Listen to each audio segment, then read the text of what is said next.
We like to start as close to 6 as possible,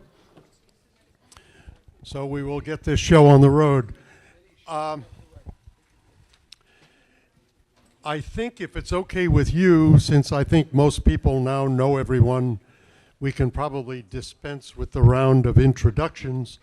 But when we get to the point where questions are asked, I will please ask everyone asking a question to identify themselves personally by affiliation and so on. Before we get underway, I want to remind you that on the other side of the agenda for this meeting is the schedule of meetings as we now expect them to occur henceforth. And this, by the way, is done in the format so that you can replace the one that was in your book with this updated one. And just to review that quickly, the meeting today, obviously on the 12th, deals with the agenda before you, including project architecture, workforce issues and opportunities, and then open-ended comment and questions. The next meeting will be to review the draft PUD special permit materials. Now, all of you should have received drafts of 4 chapters.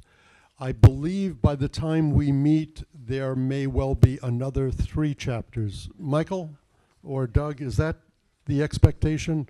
I think it will essentially be the entire document with the exception of the traffic and transportation. Is that right? So that will be another 3 or 4. So everything will be in there, including perhaps transportation, but not the final presentation. The meeting after that on the 10th will in fact at long last focus on the completion of the traffic and transportation study analysis. That has been a complicated and lengthy process, but we wanted to be sure, as did HYM, that we got that right. So although we had hoped to do that at this meeting, it will actually be done on October 10th. 2 weeks thereafter, we expect to have a community meeting at a location yet to be determined, but that will bring everyone who hasn't been able to attend these meetings and participate in them or watch them on Revere TV. We will update everybody on where we are at that point, which will include the results of the traffic analysis. We will then convene once more to review the updated and final PUD special permit submission that will be informed by the community meeting, and then hopefully we will be going to the City Council with the formal PUD presentation on November 5th. So that's what it looks like between here and then. Our vacation in August will be more than made up with busy, obviously, Septembers and Octobers. So I appreciate your continued dedication to this effort. And are there any questions about that schedule or anything related to it? Yes. This is just the. Yeah. So we had a community presentation down at the Beachmont School, and it was well attended. So it wasn't that costly. So I would suggest maybe the Beachmont School or the high school, but Beachmont School has a lot of room. Yeah. My guess is it's going to be in one of our schools, and Beachmont is certainly a candidate. The high school, as you say, is another, but we shall see. I think HYM is prepared to go wherever that meeting is held. Okay, so that brings us to this meeting, and just a very quick preview. We have discussed in the past urban design and related issues, but one of our members, more than one of our members, had asked for a little bit more detail on preliminary project architecture, what it will look like and feel like. We have done some of that, but Tom and Doug will be presenting some of what their aspirations are in that regard and some examples elsewhere that might suggest what can happen here. We should devote about 30 minutes to that. The second item on the agenda is workforce development, which picks up on some themes that we have touched on before, but not systematically devoted this amount of time to. And they have to do with issues like Revere resident access to both construction and permanent jobs, what will be the nature of the community dimension of the planned innovation center, and some sense of how HYM can support the larger workforce development issues that the city and TND and others are involved in elsewhere in the city. So that should take about 40 minutes, and we then have the balance of the meeting, about 40 minutes or so, just devoted to open-ended comments and questions. And in response to my request, there have been some suggestions made to start that off, but if you haven't made any suggestions to date, feel free to make them tonight if you wish. But we will be able to start off with 2 or 3 items on the agenda in that category to get things moving. So with that, if there are no comments, questions, or concerns at this point, I will again turn it over to Tom O'Brien. Tom, thank you. So welcome back. Thank you very much. Again, my name is Tom O'Brien. As Bob said, we're not related, as you now know, certainly. And Doug Manns is my partner. You guys have heard from us now a number of different times. So as Bob said, we have a pretty full evening to go through here. So I'm just going to launch right in. Okay.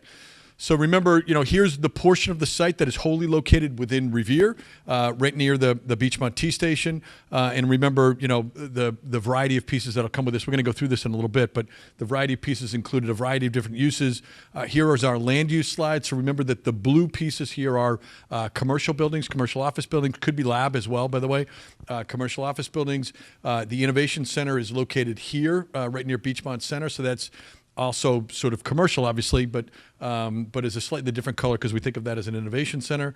The residential buildings that are kind of straight residential are lighter yellow here, particularly along Washburn Avenue. And then there's some retail in each of these pieces, but what we've done is we've created a mixed use piece. So some of these buildings that are a slightly different color have retail on the first floor and then residential above.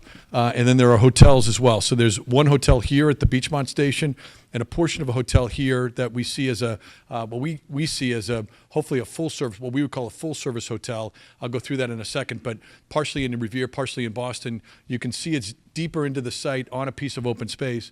But we think of that as a, perhaps later phase once we've kind of proven the site up a little bit, but that gives us a little bit more of a full service flavor to that hotel. And again, the urban square is right here, kind of this hashed in piece as well, closest to the station. Most of this, I think, by now is familiar to all of you. So some of this is review as you come back from the summer. So remember too, we're focusing in on the office lab pieces. So what we're trying to do in the initial stages, obviously, is make this square kind of work with heavy retail, a lot of people around. We want to bring bodies to the site. So there's hotel and residential with retail, and then as we get into further phases, once we've again proven ourselves as a place where people will live and a place where people will enjoy a meal or go shopping, that's when we think of the the office pieces as coming in. So here are the office pieces in blue. And here's, just give you a sense, this is the part of the purpose of this portion of the presentation is what do we think around design? And if I could just add a couple of thoughts on the kinds of companies that we would anticipate coming here, which I think is an important part of setting the table for this. We've been doing this, Doug and I have been doing this together for 14 or so years, 15 years or so. I've been doing this work for 25 years, I think, as Bob knows. One of the amazing things that's happened in the last just 5 years or maybe 7 years in the current cycle, the current expansion that we've all been experiencing, one of the things that's happened in the greater Boston area is the nature of office space and the nature of where office tenants want to be located has changed drastically. When I was younger, the primary employer in downtown Boston was Fidelity, and Fidelity wanted to be right on Devonshire Street, right near the intersection of Congress Street and State Street. That was kind of the heart. And there were some life insurance companies that maybe existed in the Back Bay, and there were maybe every once in a while a couple of technology companies that existed around MIT and Kendall Square, but nobody went outside of those little boundaries with the exception of maybe some companies on 128 and whatever. Today, what's happened, is the nature of work has changed drastically. Work has become much more collaborative. Most of the companies that we talk to for many of the buildings that we're thinking about, most of the companies are interested in trying to find that next group of smart young people, and as they come out of school, they work in a much more collaborative manner. So it's most space is way less focused on individual offices or even individual cubicles. The space is wide open, which also makes the floor plates way more efficient, makes it cheaper to build out the space. And companies demand that there be flexibility in the space as well. In addition to that, by the way, many of these companies, think about the design of their space as they try and attract young people. Many of these young people care deeply about sustainability issues, climate change related issues, and so companies are as concerned with those related issues as we think about these buildings. So one piece is the way the buildings and the space themselves, those pieces are designed. The other piece is the location of these buildings, that now suddenly there are companies that are perfectly willing to be located in places that are not the traditional places. And really what they're trying to do is they're trying to go to the places where these young people want to be, where they want to live, where they want to go to restaurants.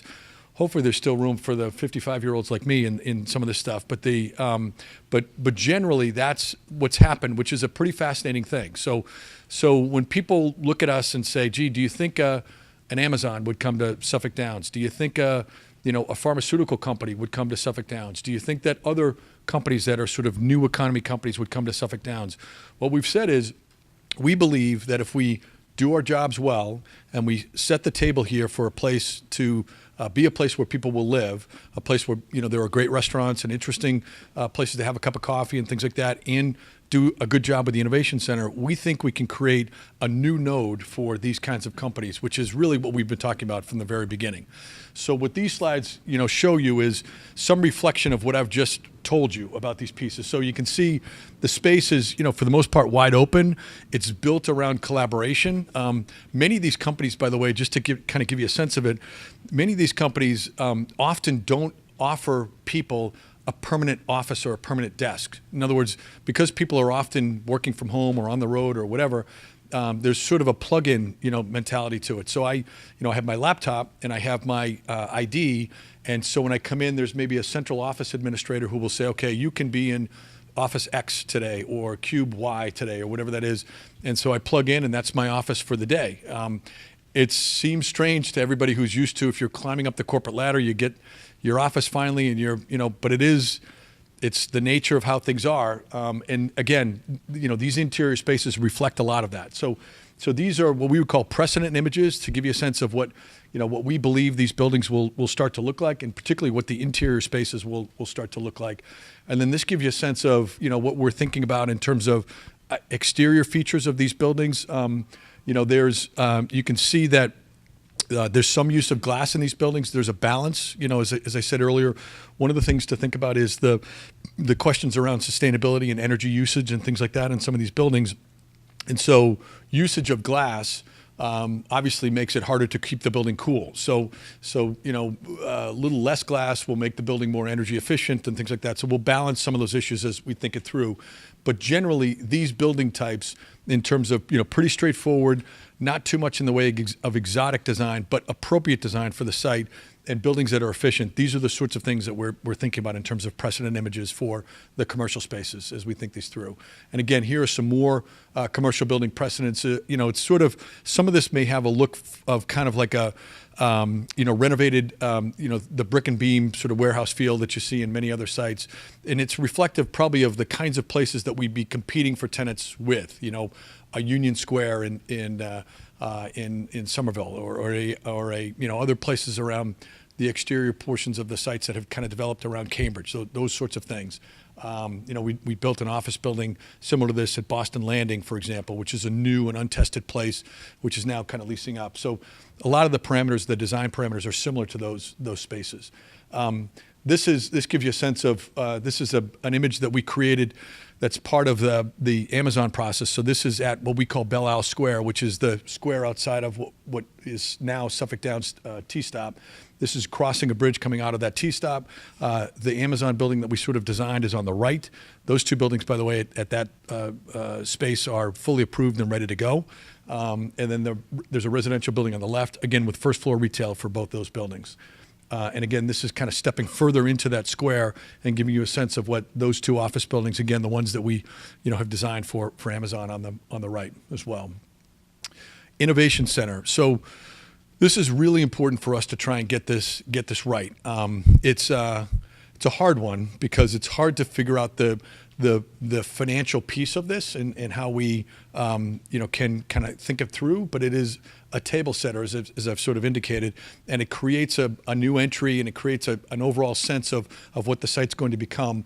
So here's the location of it. Remember, right near Beachmont Center, Beachmont Station. We want it to be a prominent building on the site. We want it to be part of the welcoming experience as people get off the train at Beachmont. And here are some, there we go. Here are some, again, some precedent images. So this is exactly the kind of thing that we want. So it's a place when you spend time with there are companies, many companies that people have heard about. One called WeWork, for example, that they are exploring the concept of co-working, right? And what's happening with these WeWork spaces is it's pretty amazing.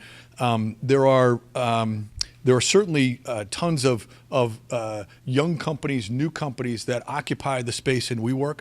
And the advantage for those young companies is that when they go there, they don't have to, on their own, buy their own insurance, or they don't have to buy their own computer server, or they don't have to buy their own coffee or food or things like that. Those are all shared expenses across a variety of other companies in a particular space. But what's also happening in that space is because there's a vibe and an energy that's created there, there are other kind of more mature companies like the State Street Banks of the world and the John Hancocks of the world who are taking some space in those same WeWork spaces next door to those new and upcoming companies. And this kind of gives you a sense of what that space feels like. The person who runs WeWork locally, who we spend a lot of time with trying to understand their model and really think carefully, he would look at us and say, it's not a bunch of people playing ping pong. Trust me. It may feel like a wide open place. It may feel a little bit like a dormitory, but there's real work that's going on. And what ends up happening is you can see people, they'll sit here, somebody might be having a small meeting, but people who are trying to work quietly on their laptop, they'll just put their headphones in and listen to quiet music as they're working on their laptop, so it tunes out whatever noise is going on in that space. And so what you see here is space that is flexible, space that's open, space that encourages collaboration, all those sorts of things as you think through all these different pieces.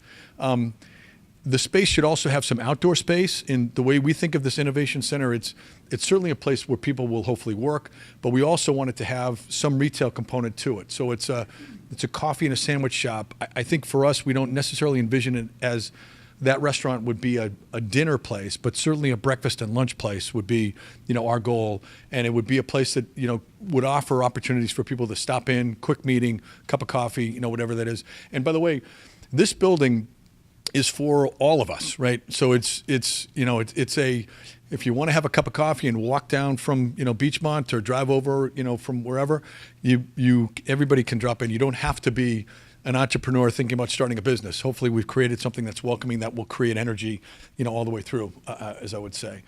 And this gives you a sense physically of kind of what we're thinking about. So again, we want it to be open and welcoming. Some of these spaces these are images that are created from other similar sort of innovation centers. Some of you may have seen the space that's in the Seaport District today that is, I think, useful as a precedent for that. And here we've shown this slide, I think, a number of times before. And this is the Innovation Center on the left that we've kind of envisioned today. You're looking back here. You're standing on the site looking back toward Beachmont T Station. Note the absence of the Beachmont roast beef, by the way, Councilor McKenna.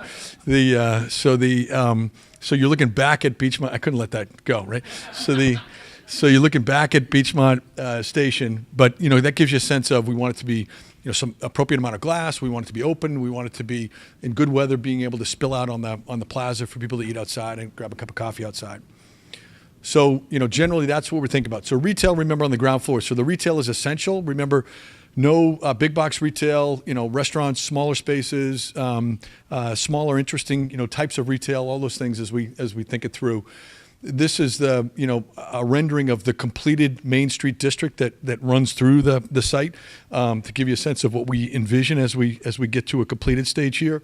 So again, we want the retail to be sort of available and pedestrian friendly. We want it to be clearly visible, and we want there to be a really nice vibe for people to walk down the street and enjoy the retail. This gives you a sense. These again are precedent images of what we would envision.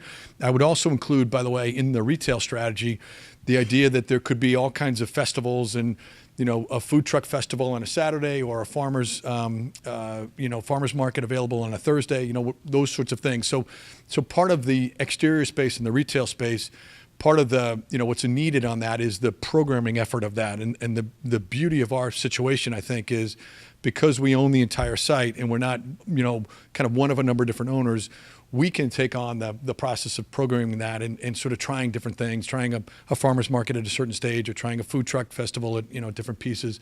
But again, all trying to create a sense of bringing people to the site. That's really the objective as we bring this through. And again, some other, precedent images around neighborhood retail, again, trying to program it and make this an exciting and interesting place for people to visit. And by the way, again, everybody, right? So not just people who live and work there, but also all members of the Revere community as well.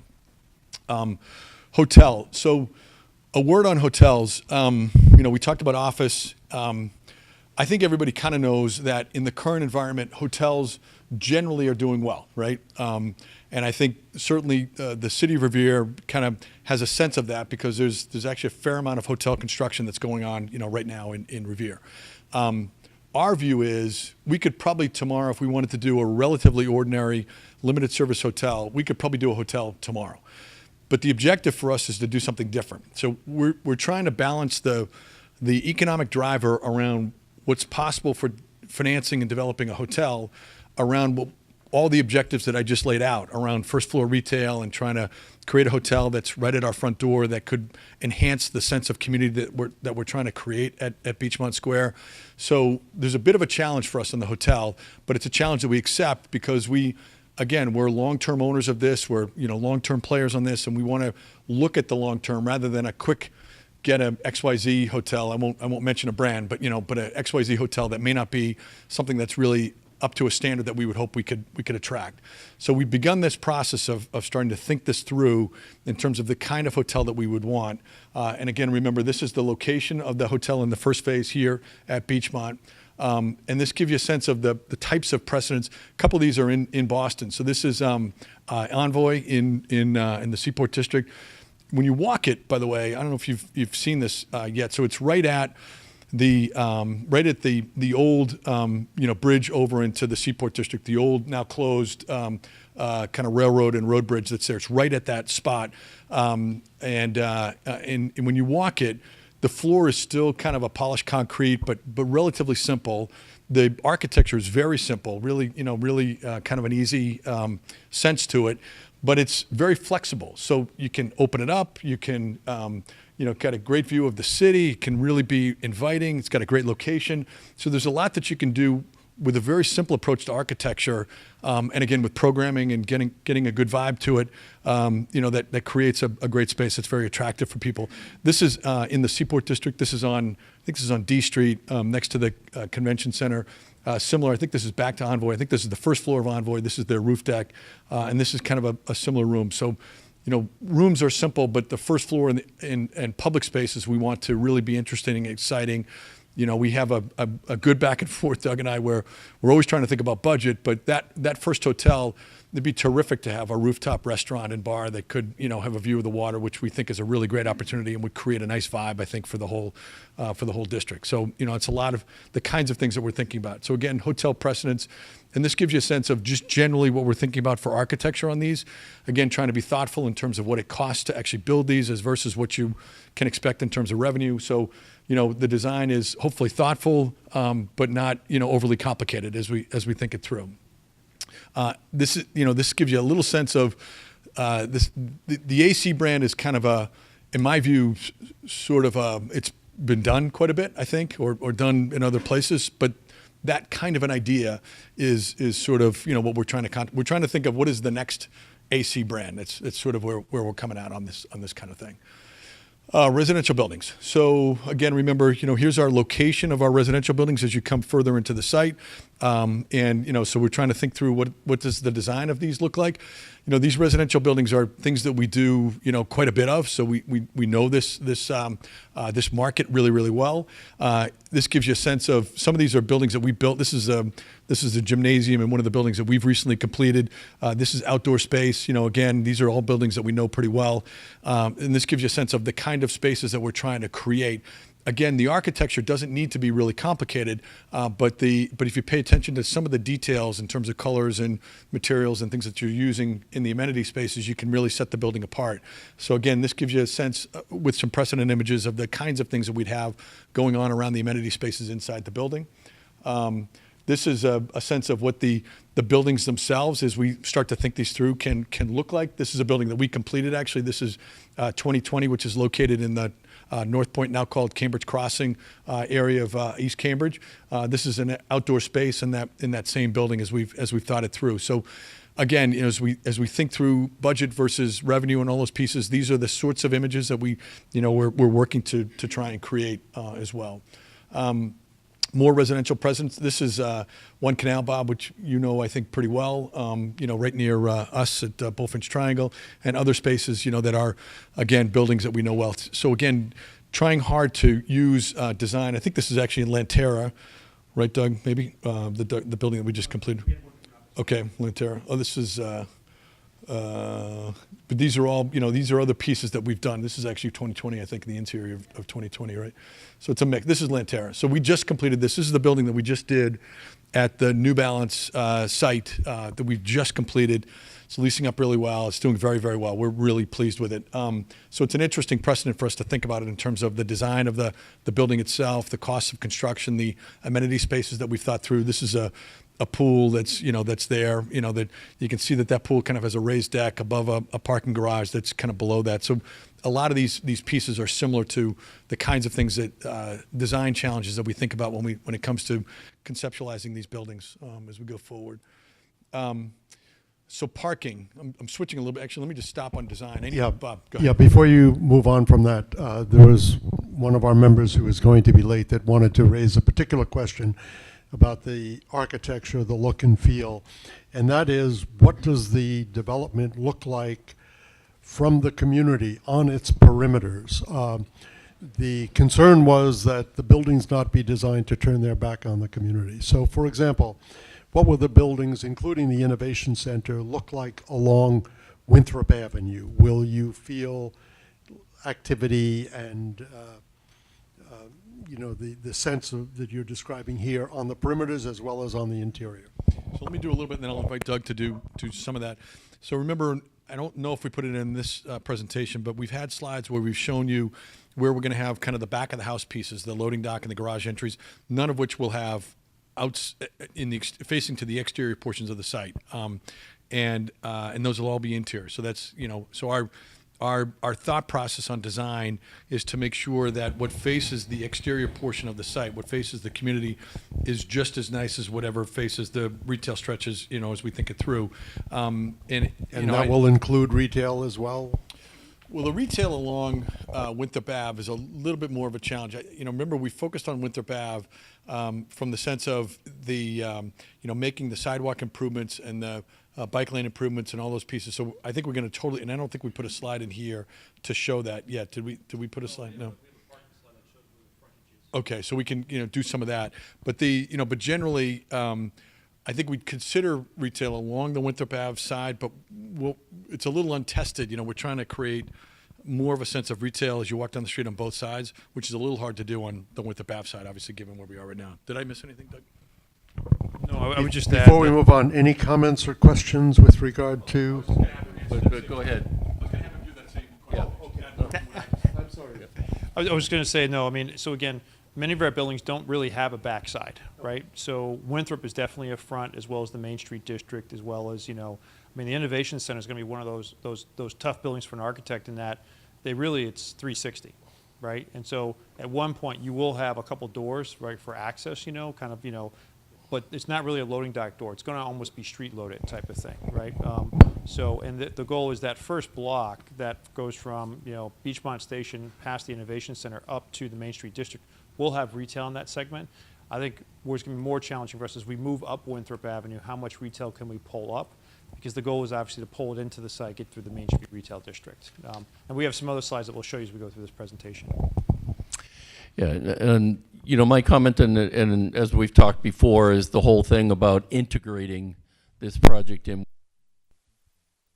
and the whole thing of trying to bring people in, but also to bring people out and to be part of that. Now, and my comment is not so much to say that you all need to make it happen, but I think, and this would be a real sin, if such a beautiful project takes place and they've done everything they can to be outward-facingly beautiful, to bring people in, so to speak, I think it falls on the city of Revere to also start working with the businesses and incentives for the businesses in that area and the work in Donnelly Square to clean that up and make that just as beautiful as this project, so it is part of that project. So I think beyond what we're expecting from HYM, I want to say that the city needs to start making some plans for what we're going to do, because if we don't do that, then we stand the risk of this, for lack of a better word, a blighted area around a beautiful project. Could I add some specifics to that, Ed? You know, as we think this through, just for us all to work together on. You know, there's an MBTA lot that's here, right? And you know, while it's not owned by the city, we want to work in tandem with the city to think about what can happen next on that lot, right? We totally recognize, for example, that there's continued need for parking there. We get that, so we're not saying that there shouldn't be parking there, but there is a desire on the part of the MBTA for there to be development on lots like that. So we'd love to work on that with the city to coordinate, you know, what happens there. So there's, you know, other specifics. I've listed my other favorite business, which I will not name again, but those pieces, if we work together, we care as deeply about those kind of offsite pieces as you do, and we want to make those things work well. So, and like I said, I'm not putting it all on you guys. I think there needs to be a collaborative in that respect to make sure. I mean, for example, we keep talking about MBTA. I mean, somehow through the state delegation to get the MBTA to make that station look better than it does today. Things of that nature, so that it's all part of this beautiful piece that's being developed. we agree. Councilor. Thank you. I was asked a question and I didn't know how to answer it. You said in the past that you'd have 40 acres of open space. So if someone asked me, does that open space include the streetscapes, True open space. So it does. It's true open space. True open space. So it's not. Is this working? I'm sorry. Yep. True open space. So it's not the sidewalks or the streets or things like that. We're not including that. So it's true open space. Some of it does include what we would call hardscape. So some public plazas, for example, you know, here and there. But it is true open space, public open space. It's not sidewalks. It's not, it's not, it's not the streets. We're not playing games with that, I guess is the point. Yeah. It does include the sidewalks when it's a park. Yeah, that's true. So That's if true. the park is right up against the street and there's sidewalks in the park, it does include that. But we're not including the sidewalk like along Main Street or something. Let me show you what we mean by that. So see this park along here, along the edge of this park, there's a sidewalk here, which is kind of like a walking path that's part of that park. So it includes sidewalks as part of that central park, which we consider to be part of that park, so people can walk it and hike it. But it doesn't include, the sidewalks that are on, Furlong Drive, something like that. Does not include that. Okay. Yeah. To Ed's point, and I think the city agrees with you about the importance of these interconnections, it would probably be helpful in your presentations, wherever you have the opportunity and the information to do so, to show edge conditions and to show the interface between the project and the community. Even if it's aspirational at this point, it becomes a kind of a goal for all of us, including the city, to aspire to. So yeah, I agree. I mean, we had a slide, when we focused a little bit on Winthrop Ave, we had what we thought was a pretty good slide, and we'll put that back in again. I like that one, and I think that's a really, remember, part of what we're doing on Winthrop Ave. Let me go back to, maybe I can get a little bit of it here.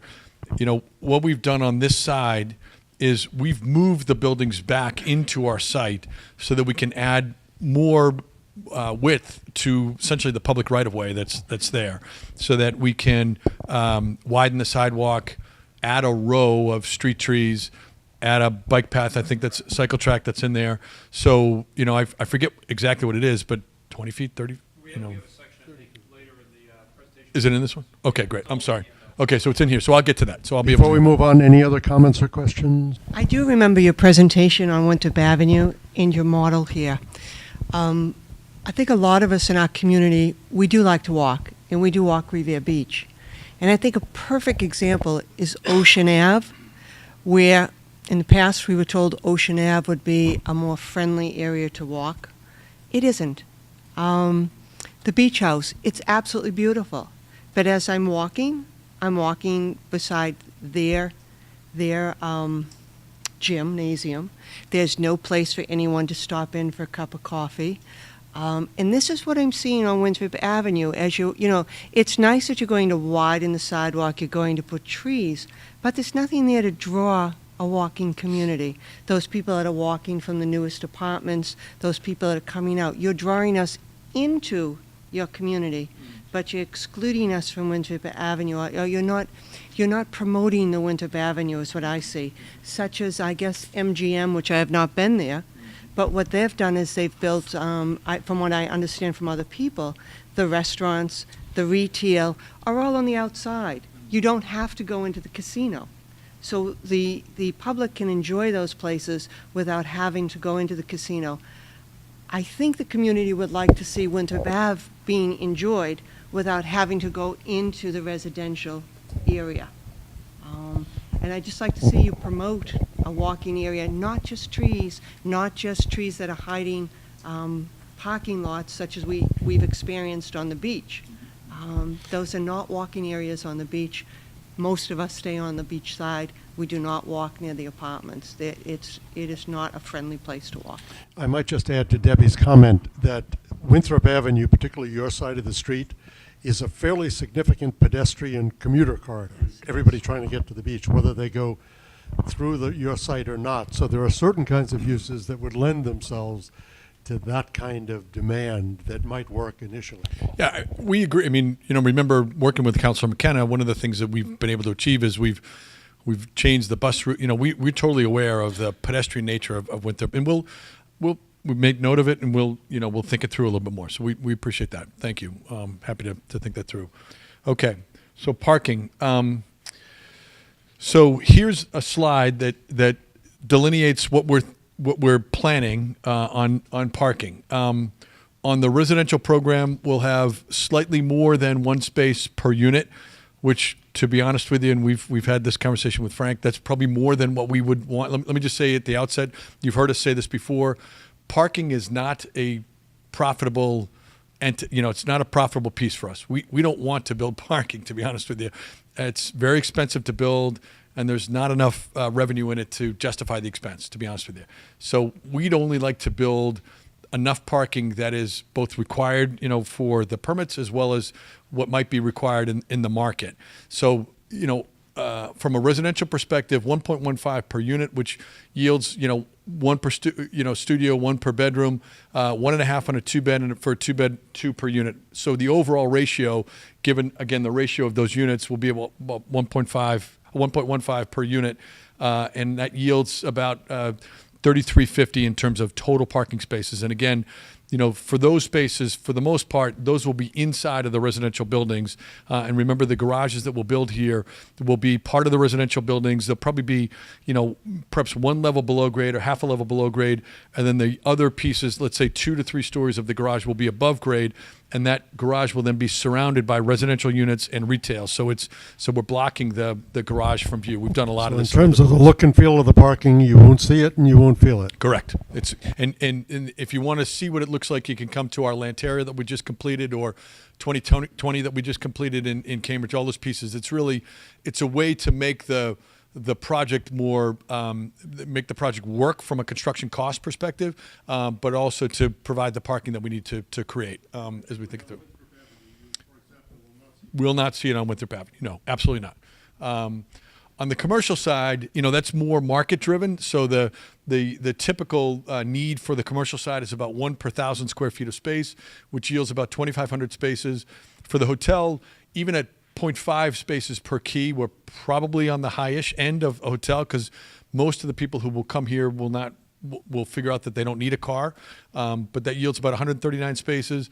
On the retail, 1 space per 500 square feet, And some of that retail parking, by the way, we'll organize as on-street parking as well. There'll be some that will be available in commercial garages as we think it through. In interim stages, I would just point out, particularly for some of the retail, in interim stages, and we've talked about this with Frank and Bob and others, there will certainly be surface parking in some of the lots that are away from the built buildings. The hotel pieces and the residential pieces will probably have some surface parking, at least in the interim stages as we think this through.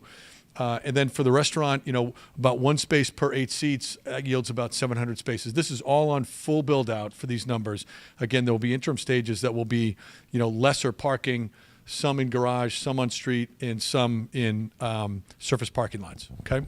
And if, as you proceed through the phases, you find you don't need this level of parking, We'll do less. you can demonstrate that fact? We'll, on all these things, including the transportation presentation that you'll hear, you'll hear this from Doug as well. We anticipate there'll be a constant monitoring project. I mean, there's so much going on with automobile ownership and usage of automobiles, and none of us here can sit here and accurately predict what's going to happen. But clearly, car usage and car ownership is bound to change over the next 10 years.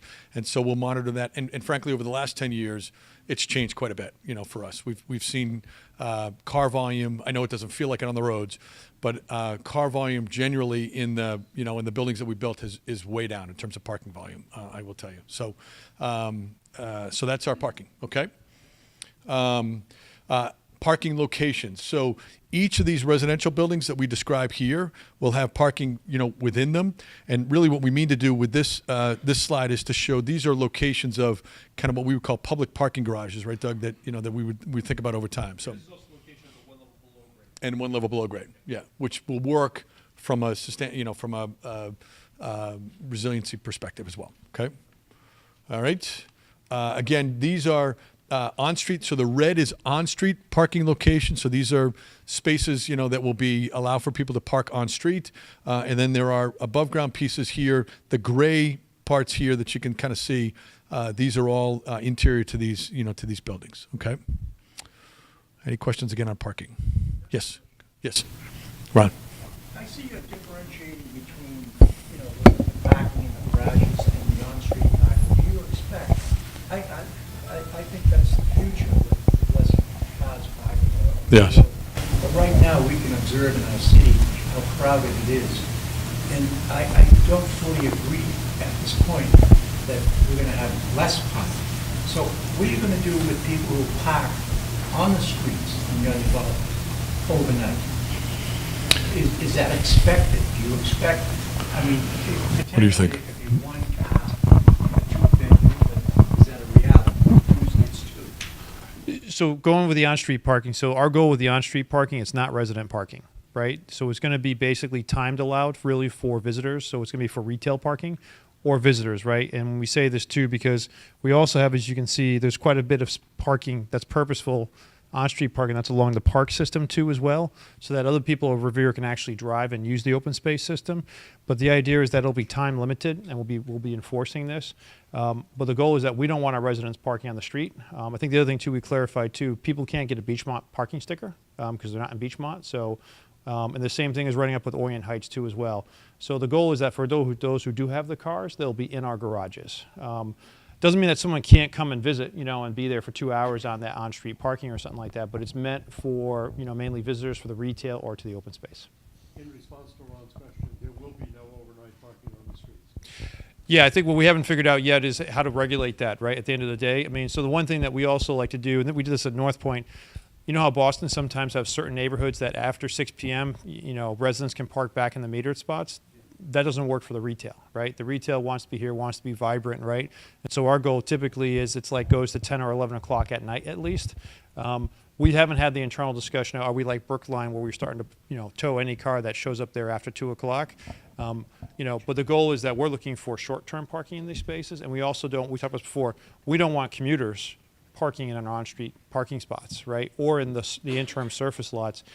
There's 2 MBTA lots that at times are not completely full. There's plenty of places for commuters to park and go. So these are really meant to be for supporting, and for the retail it's going to be really important too, because they want to draw from Beachmont as well as our site, but also the rest of Revere or East Boston. They don't just want to, it's a vibrancy issue.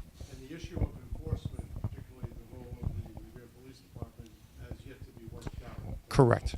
No, and we've worked it before where I mean, when they're private streets with a right of public access, I mean, we can do our own enforcement, but there's a large discussion just how to do it so to not create confusion with the public, type of thing. But we can sign that. So at North Point, we did manage our own streets and we had, tow zones. So if you didn't belong there, we don't like to tow people because then accidentally tow people, but the idea is that. When you tow them, they tend to call.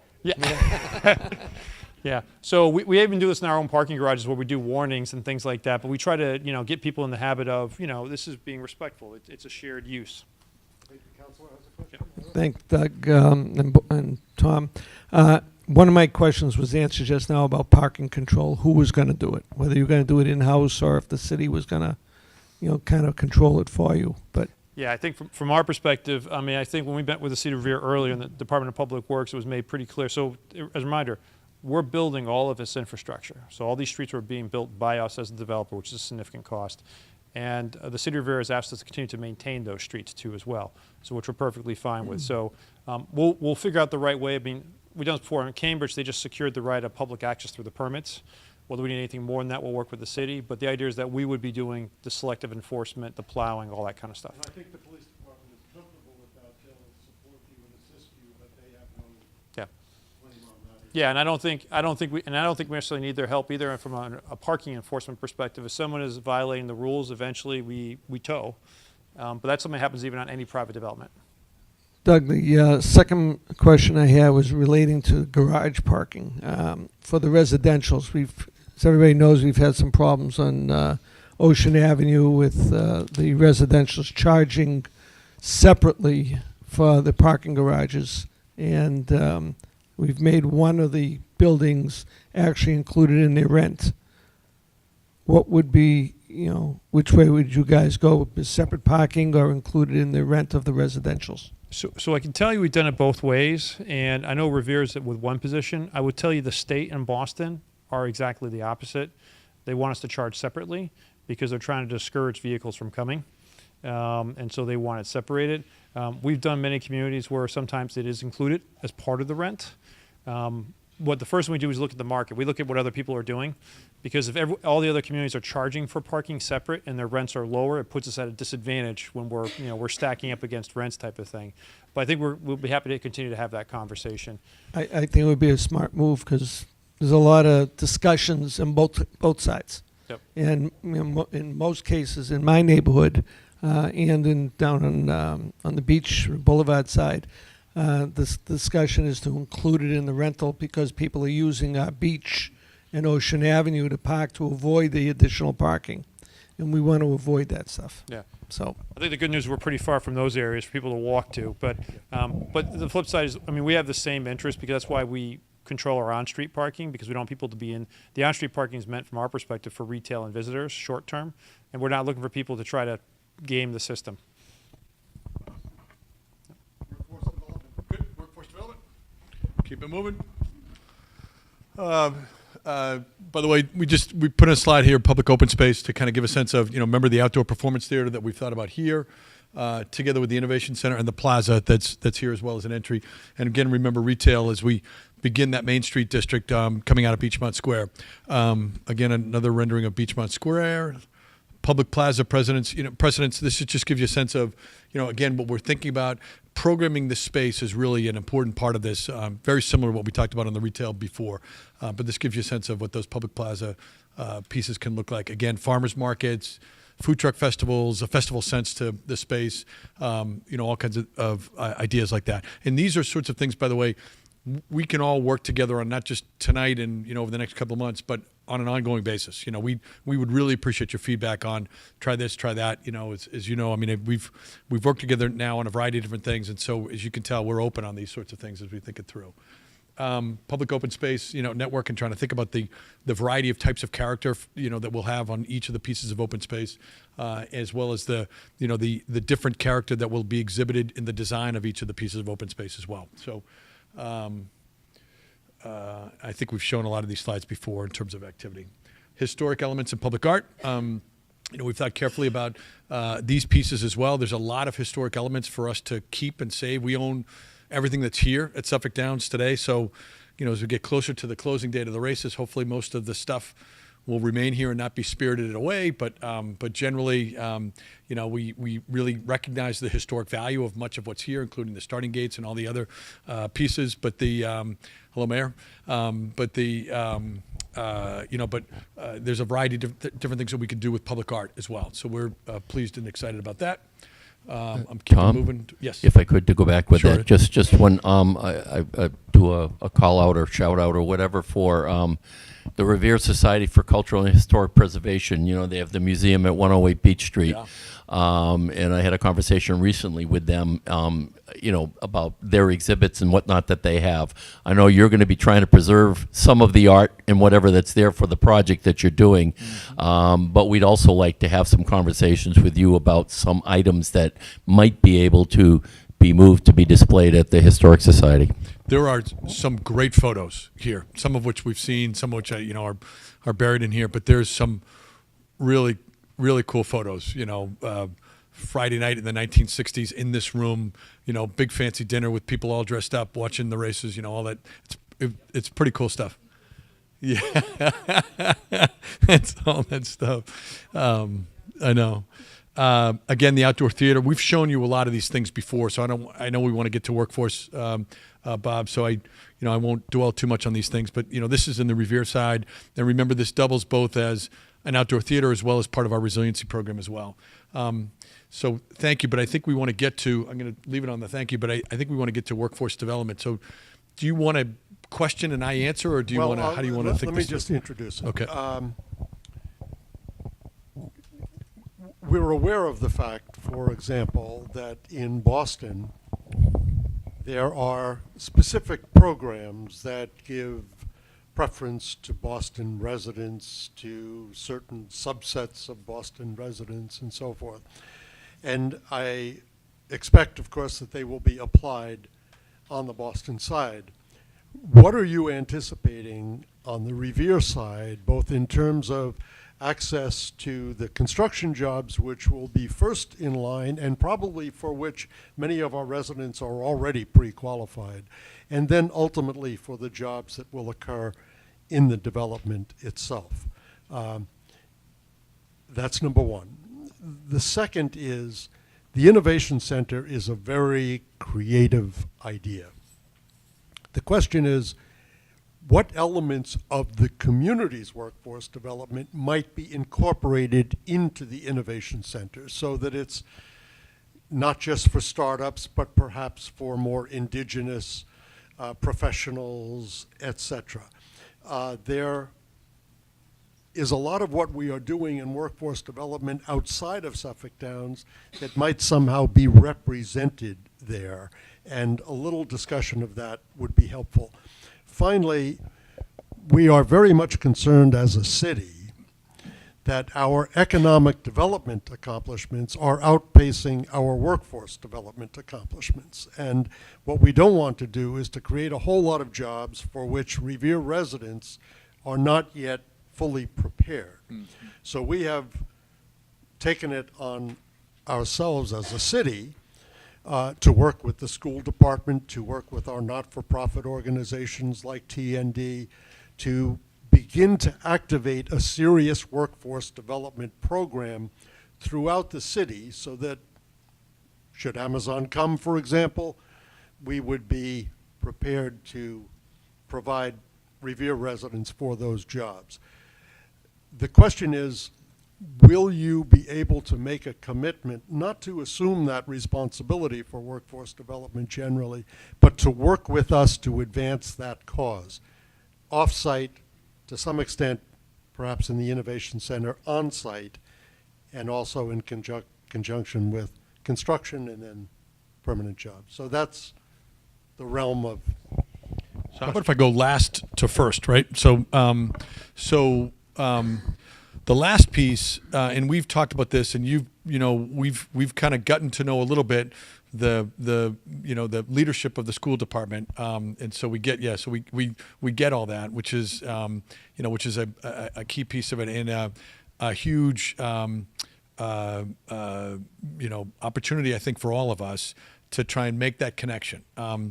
So for us, we're totally open to it. We're not we're not educators, so we don't know. So we would need some guidance on how you would think this through. But if we take the Innovation Center, for example, and we say, okay, how is this really going to work?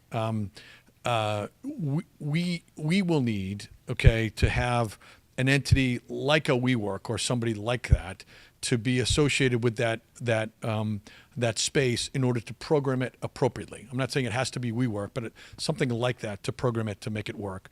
We'll need a retail piece, kind of a XYZ coffee shop, something that is not chain-like, but really interesting and, kind of cool, in there. And then if we can take the ingredients of that, those are the pieces that we have a sense of, those are the pieces that we know. And if we could take the ingredients of that and connect that to a curriculum within the Revere Public Schools, including perhaps the Regional Vocational Tech School, those sorts of things, it would be awesome for us. We would that would be a huge win for us. We're not familiar with what the appropriate connection could be or should be to the Revere Public Schools, but if we could, join with you in that effort, love to do that. That would be a big one. Just emphasize the Revere School, obvious and effective, but we also have the not-for-profit center. Yeah, It's totally. also working at a somewhat different level, but pushing in the same direction. So both of those. Yep. Parts of it.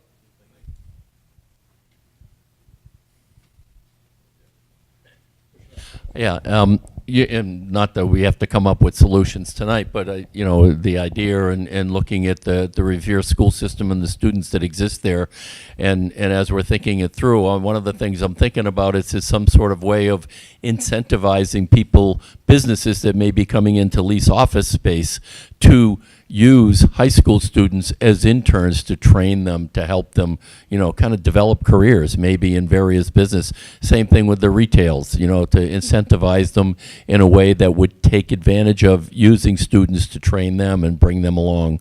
That kind of idea might work. There's a very robust summer employment that many of you may know. There's a very robust summer employment internship program that exists in Boston for kids in Boston Public Schools. And our company typically employs one of those kids. We're a small company, but there are other companies that employ hundreds of those kids, during the course of the summer. I forget what the number is, but there's well over 1,000 kids or so that are employed through that program, in Boston. And so if we could replicate that, a lot of what we would do, and I think this is the nature of your question, Bob, a lot of what we would do is we would try and replicate those pieces that we're familiar with in Boston. That's what we would try and do. Yes. Just to make you, Dan McGuire, School Department, Seacoast Security. I don't know if you're aware, we have a alternative high school for the past 18 or 19 years called Seacoast. It has its own identity. A student population there is more career ready instead of college, which is actually at the Beachmont second floor. We've occupied that space. Yeah, I saw that. Yeah, when we walked in, when we did the meeting that night in Beachmont, I could see where the entrance is. Right, Yep, right. Yep. And as we transform to a college/career model, even at the high school, the need is to get these kids into some functioning jobs, Yeah. training. So I see the Innovation Center as a great tool to use for that purpose. Yeah, we'd love to make that connection. I mean, again, I can't sit here and say I'm an educator or can give you a sense of curriculum or how to directly make that match. But if we can be the facilitator for that to help make that work, we'd love that. That would be great. Tom, Ira Novoselsky again. Thinking about jobs and the amount of retail that's going to be in this package, whether it be East Boston and/or Revere, but of course we're going to look at Revere. Is there any thought about fitting in some location where there's going to be like a career center where people can go look for jobs or be addressed of what jobs are available, whether it be by internet that all these businesses can go to? I worked for the unemployment office for 30 years, and the career center was one of the things that I helped set up, and they're still active.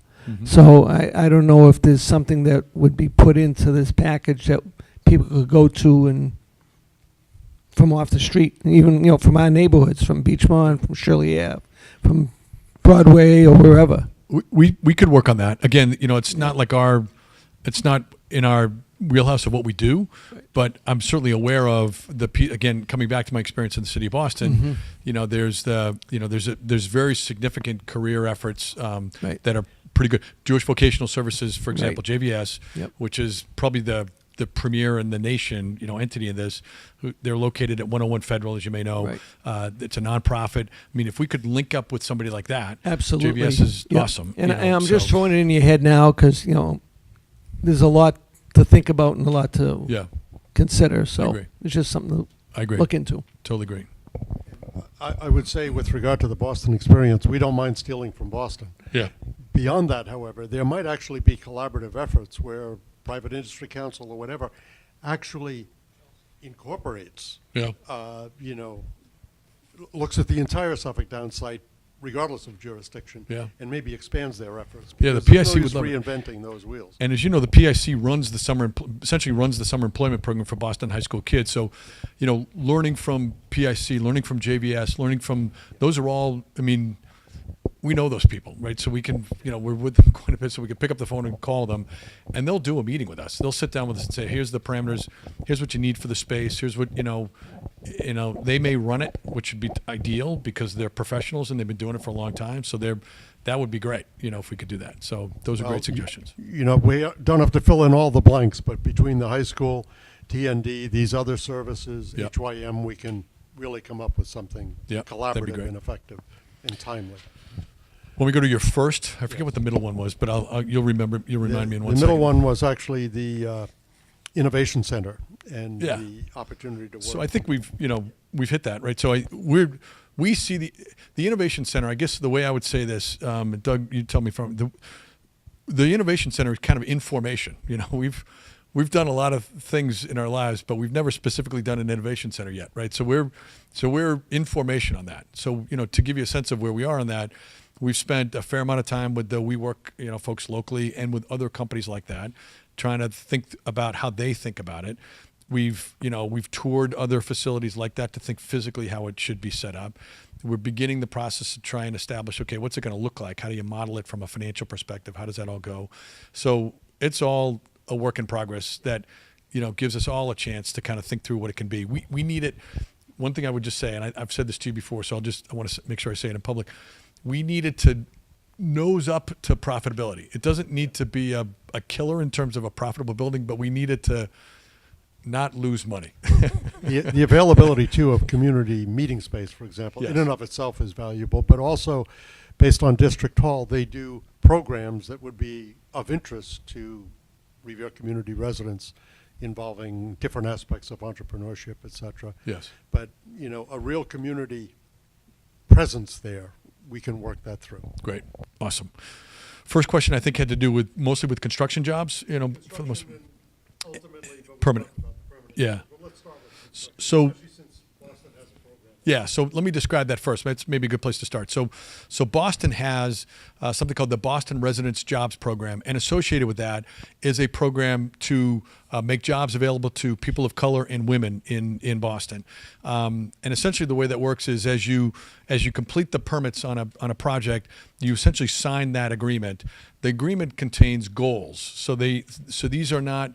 It's not like there's a penalty. The construction has to stop on the job or things like that. But there are goals, and the goals are associated with efforts that you must make to reach out, to advertise, to those sorts of things.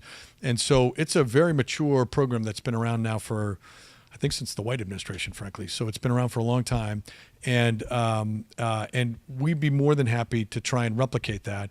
There are nonprofit entities that help to run that program for contractors in Boston. So, we can reach out to those people and begin the process of thinking that through. It is a program that is largely sort of overseen by the city. So there's a reporting process. There's a public, kind of reporting piece to it. There's things that have happened in Boston just because they've happened over a period of time. So we'd have to think through how we do it. But we could certainly provide a report to the city. Here's what we did. Here's what we did for advertising. Here's where our efforts, and here's what the results are in terms of people on the job. Happy to do that. Might I also suggest, since the construction isn't going to begin for some months, that we take advantage of this opportunity Yes. between now and then to put some processes in place. Yep. Because if we wait for the construction to begin, everybody will be scrambling and Yeah. it'll be. We'd love that. Yeah. That'd be great. Yeah.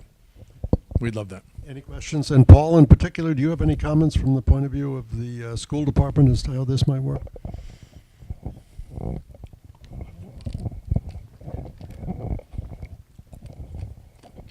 The role of the Innovation Center in connection to the school struck a chord with me that I was going to hold back on, wondering whether the businesses and the retail in the area and the hotels could have a go-between at the school department that could be a first look for that type of employment for a kid or a young adult in school. I look at those jobs as, jobs that aren't necessarily going to satisfy a living wage for a family, but they certainly help kids in going to college and making connections in the job experience on how to handle themselves.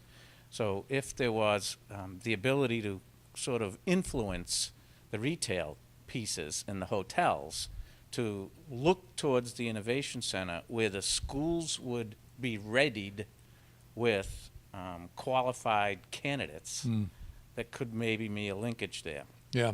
That was one thing I had. The other one was, is there only one Innovation Center for the site, or is there one in the Boston side as well? No, just this one in Revere at Beachmont.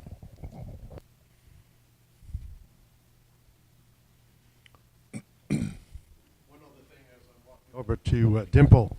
And Paul, I would raise this with you. A lot of colleges have alumni placement programs, and I'm wondering whether we might consider the possibility of using the high school as ways to get graduates into this system through the high school again. Dimple?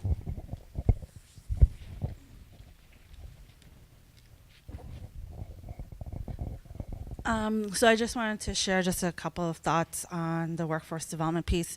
And I'm happy that Raphael also walked in, and Bob had already mentioned the nonprofits in the city that are also working on different initiatives, but in particular with the neighborhood developers and the Connect program, which has a site here in Revere that offers an array of services, a whole package of services. So you can't just get one part of the package, you need to get the whole package. And also referrals to employment services as well, and other opportunities. Who runs Connect? I'm sorry. So the neighbor, it's Okay. housed at the neighborhood developers, So it's at but your office. there's a Okay. number of partners that, and separate funding that runs the program. Okay. And I'm sure Raphael can talk a little bit more about that too. But in general, I think one of the areas that also Dr. Dakin has also brought up here is that the city hasn't had a necessary community center, youth organization to also work with the school department around some of the workforce development gaps that we've had. And I think our neighbors in Chelsea have done a really great job in terms of, again, with the neighborhood developers and also ROCA, and the new hotels and the industries that are establishing themselves in Chelsea, and providing a pipeline for young people to actually get trained and also get experience in hospitality industries and tourism. There's a direct program with several of the hotels where part of the Young Women's Program at ROCA, that these young women who are also first-time moms, teen moms, that they're getting this training to not just do the laundry services, but also the upkeep of the different amenities that are coming up in Chelsea. And then the other piece I wanted to add was, again, the jobs for Revere kids to also come back to. So there's definitely an area where we have kids who are going to college, and then there's kids who are more apt to go into careers. And what are those opportunities for the kids who are going to college, but also for them to also come back to Revere as a place of that they grew up, but also continue to see value here and feel valued. There are also programs like Year Up Yep. in Boston I know that Europe. Yep. could also serve as a model or an anchor Tech, organization. not so much. Yeah. Year Up. Year Up. Year Up. Yeah. Europe, in Great particular, organization. great organization that has relationships with State Street Fidelity, Yes. Really good. that could serve as a potential anchor organization, Absolutely. similar to what you And have they're already awesome. expressed They're with well Javis. run, and I think they would be ready to expand beyond the borders of Boston. And yeah, I agree. And they are. They've actually come out to Revere Have and they? are Great. doing actively trying to recruit Revere students to Great. go into Europe. And so that's a perfect transition in an Awesome. organization that has Yep. a heavy reputation. Other things to consider are some of the statewide plans from different policy councils. In particular, I'm going to bring up the food aspect again too. And the Massachusetts Food Policy Council has a 200+ page document offering different recommendations in the growth in the food sector, and particularly for food service and workforce development. So that's an area to to look at and think about with the retail that's happening, another opportunity for Yeah. training on site, but also potentially a food hub. I know that I've brought it up also with the Innovation Center, but something where local Revere businesses and also Beachmont food businesses could have a space within this new site as well that could I'm just looking at you. Are you guys taking a note on this? I love the food hub idea. Okay, great. Yes. help to Yeah, I agree. bolster the economic development within the property, but also help to create that linkage with the neighborhoods as well. Totally agree. I love that food hub idea. That's a great idea. I mean, that's a spot. That's a place where we could sort of create a niche both for the site and for the community. That's a great idea. I love that idea. And I'll share some other follow-up with Bob and Tech as well. Okay. As long as we're here, you want to add anything to that, Raphael? Temple will cover the waterfront. She did. I can just fill in the question that you asked about Connect. Yeah. Connect is a partnership between 5 different partners that provide different services. So it's Metro Credit Union, Bunker Hill Community College, Metro Housing, Boston Career Source, and the neighborhood developers. Great. And the idea is that we provide different services. Housing assistance, financial education and training and coaching, as well as credit services and employment training and placement. And the Awesome. idea is that if you get more than one of these services, your chances of increasing your income are much higher. Yeah, So we've yeah. learned that instead of doing this independently, we should do it all Really, together. yeah. Some of this is co-located, and so the idea is that partnership. And we're launching this in Revere as well. Great. So that's Awesome. the background. That's great. And just to close the loop, our hope is that HYM will support our activities in workforce development and also in affordable housing development off-site Yeah. as well. And it's our burden, not yours, but HYM's involvement adds a lot of professionalism, credibility, exposure, resources, et cetera, which would be invaluable. Well, we're humbled when you say stuff like that, but as evidenced by our meeting this morning, I mean, we mean to be good neighbor. We met, so everybody knows, we met to kind of further some of the ideas around the Beachmont Firehouse today, which is not directly in us, but it's certainly something we're interested in, being good neighbors and trying to offer expertise and thoughts based upon our experience as we try and think things through. So happy to do that, Bob. Okay, unless there are any other comments on Billy?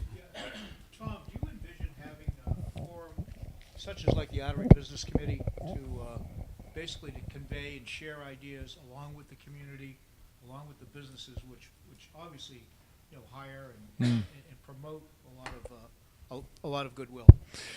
Yeah, I hadn't thought about that, Billy. I mean, I think Because that's a very, very great way to basically bring everyone together. Yeah, The I agree. city, the community groups, etc. Yeah, maybe the chamber's the right forum. I don't know, but I'm open to that suggestion. To do that. I mean, it's the idea that there can be a place, kind of a community place for business and community leaders to kind of come together and think about these issues and making connection.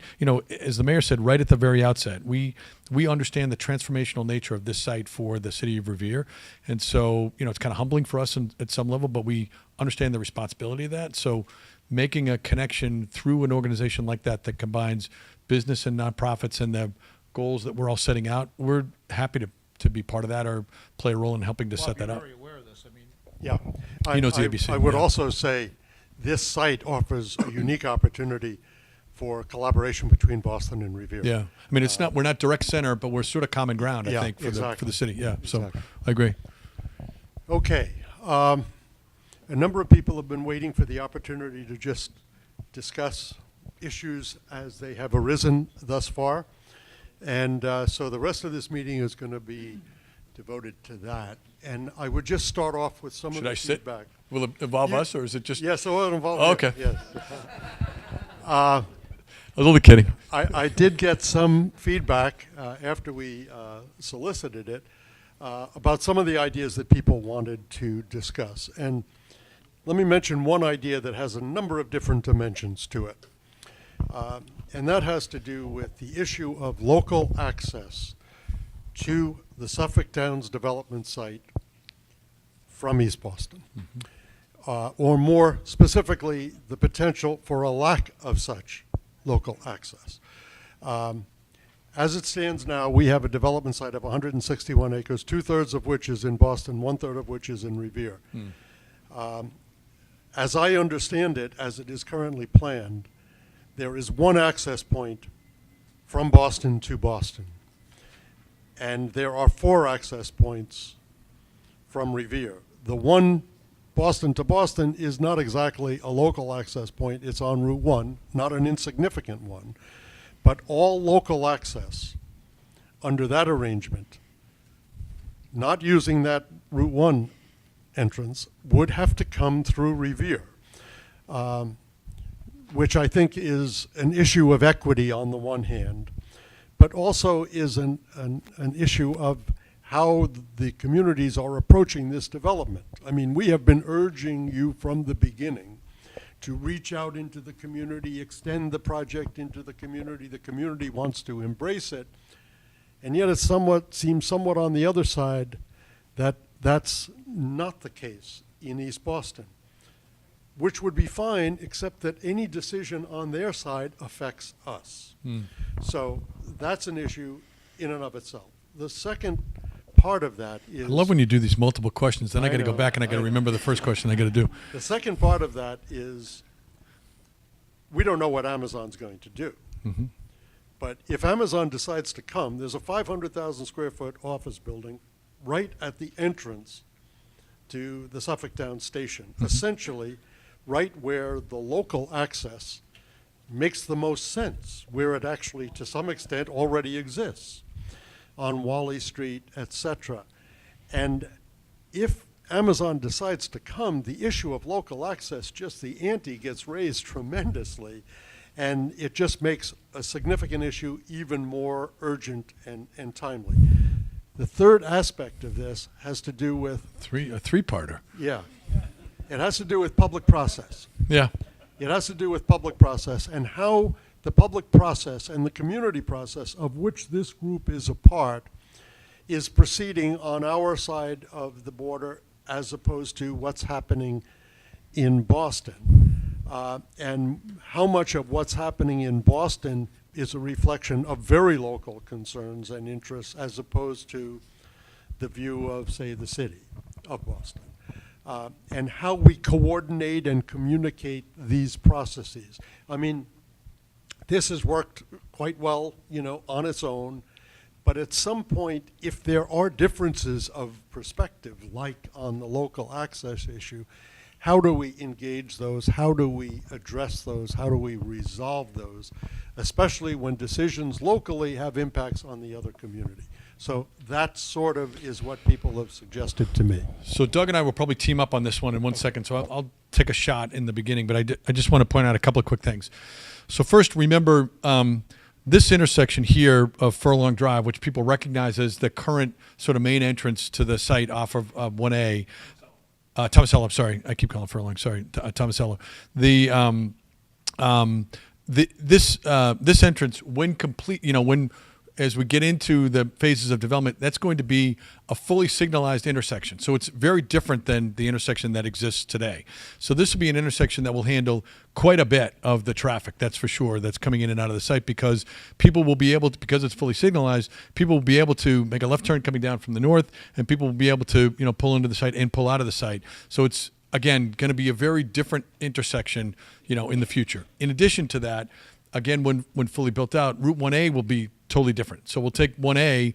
We're going to do a transportation presentation, in the next couple of weeks. But we'll take 1A and we'll convert it from a highway that has 2 lanes in each direction to one that's going to have 3 lanes in each direction. In addition to that, we're going to think carefully about how the Boardman Street intersection works and make significant changes there. Again, I got to save all that for the transportation piece. So, but please remember that 1A, and particularly that intersection at Tomasello Drive, is going to be something totally different than what exists today. It will be a fully signalized intersection that will manage most of the traffic. One of the a couple of other quick things that I can, that I'd like to point out. One is, remember, this is the blue line that runs right through there at surface, okay? So it doesn't really help any. The blue line is an absolute barrier on that side. There's no access to really, no easy access to Bennington Street on there. So it doesn't really work, from that perspective. And of course you get the whole hill all the way through here. So adding streets, is not really possible, at that piece. I know that people, have focused on, okay, there's a gate here at this piece, right? The issue with this gate is if traffic were to come through here, it does create something totally different for that particular intersection, which is a relatively tight intersection in which, it just has a different feel for it. In particular, because the answer for us on this side really is the fully signalization of Route 1A. That's kind of the key piece for us, and the improvements on Route 1A. Let me pause for 1 second and just say, Doug, anything to add on that? The other thing I would say too, and you guys know this, Wally Street is very much a residential street, very similar to many of the streets that are in Beachmont, and there is no vehicular access today. In fact, there hasn't been vehicular access, from that neighborhood for over 60 or 70 years, and I think when there was, it was streetcar access. So Tom and I will probably end up dying. We would probably end up dying upon this hill if we proposed vehicular access through the Orient Heights neighborhood, just so you guys know. Yeah. So it's very hard to regulate that. So there will very likely be an emergency crash gate on Wally Street, because we talked for the Boston Fire Department, because again, they want alternate access from there. But that would be a very difficult issue. But the city of Revere clearly can talk to the city of Boston about that topic. But we can tell you just from the meetings that we've had, first question comes up. It's almost like, can people park in Beachmont? The first question comes up in Orient Heights is, are you driving through my neighborhood? They're completely open to the pedestrian access, the bicycle access. They want a whole new entrance to Suffolk Downs. Again, this is really meant to be, transit oriented as best as we can possibly make it. The other thing too, which he had mentioned Furlong, which is another important point. We're also fully signalizing Furlong. So one of the key goals of the transportation is to shift the access off of Winthrop Avenue as much as possible, right? By creating 2 new fully signalized intersections that don't exist today. And there are people taking the illegal left-hand turn. No one has to raise their hand if they do it, come out. But because it's such a difficult and dangerous turn, there's not a lot of vehicles actually exiting out of that right now. So today, most of the people that are even coming through either the shopping center or here, they're all piling out to go left onto Winthrop Avenue to get back to Route 1A. So again, I think we'll go through it more on the transportation side, but we at least want to kind of give you a detailed download of that. Let me just make a couple of observations, and then this corner of the table may add to it. Number one, local decisions made in East Boston have implications for Revere. Those decisions really somehow need to be communicated and coordinated, because if they make a decision that works for them, that's fine, understandable, but if we pay the price, that's a different matter. Now, all of the arguments that you make on Tomasello Road also apply to Furlong, and yet we also have 3 other accesses on Winthrop Avenue. It's not so much the Winthrop Avenue problem, but it's we've got a lot of traffic that comes up Bennington Street, say from the airport. I mean, I'd be willing to guess that most of the people around this table don't take Route 1A to get to the airport. They probably go down through East Boston if there's any kind of traffic.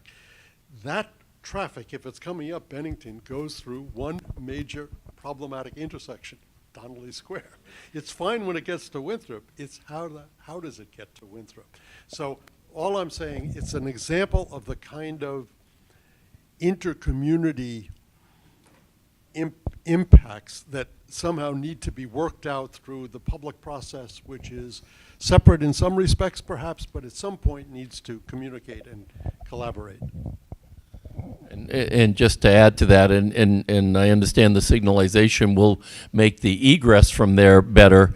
Again, entrance to Tomasello is fairly easy. I use it a lot myself. I raised my hand on that.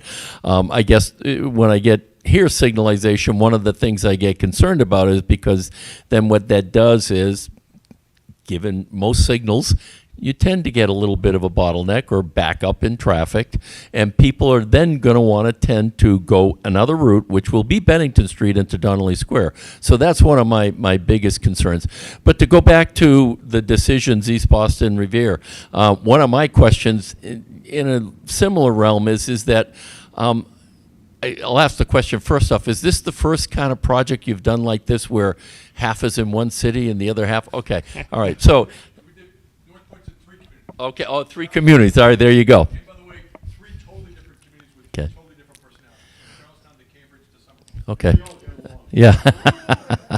Great. Thank you. Well, so that sets you up for that. But the question came about is that how do we, going forward, set up an environment that ensures that it is one community and not East Boston and Revere? And secondly, in terms of the businesses, the distribution of the retail businesses and the quality of those businesses, that there's a fair distribution between what's in East Boston and what's in Revere, so that we're not getting McDonald's and they're getting a high-end, burger joint type thing. I'll do. I would say, a couple of quick things on that. So first is we're the one owner, right? And we're a long-term owner, and we care deeply about the quality across the entire site. So, and if you've seen this, from the very beginning from us, there's no difference in the level of quality that we anticipate from Beachmont over to Belle Isle Square, the Suffolk Downs T-stop. So we care deeply about that. So probably that's your surest way to think about it. From a traffic and transportation perspective, the entity that is set up to, oversee the regional aspect of these sorts of entity, the process for that is the MIPA process, obviously, right? And so within the MIPA process, for that traffic, transportation, water-related issues, air quality-related, all the things that are the purview of the MIPA review process, that's the forum in which to consider these topics. So it's not like there's not a forum. There is a forum for it. And certainly, we continue to work on these issues.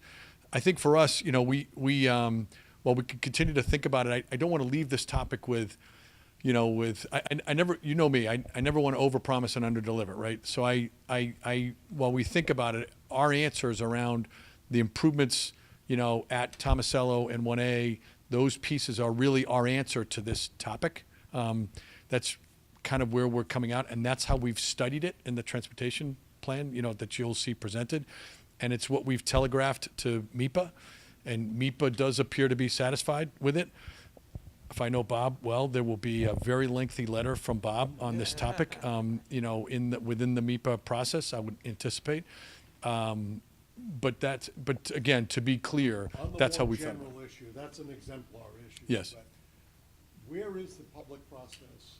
In East Boston? In Boston, in Good East question. Boston. How does it relate to this and the city council? Where do they intersect? How will they relate together? Good question. So if I may, Boston, we are, so we started at similar times for both Revere and Boston. And, we made the very similar filings. Boston, for example, has a requirement that you must file a letter of intent. And while Revere doesn't have the same requirement, we sort of followed that basic pattern. We filed that letter of intent in Boston, I think in November, and sort of indicated, obviously, officially to the mayor and to Revere that we would make a filing. We made those filings, around that same time, in the same communities around this. I think it was like the same week or something. And then, received our scoping determination from the city of Boston, which is a more formalized process, I think in February of this year, right? So we've been on our study period all the way through, that process.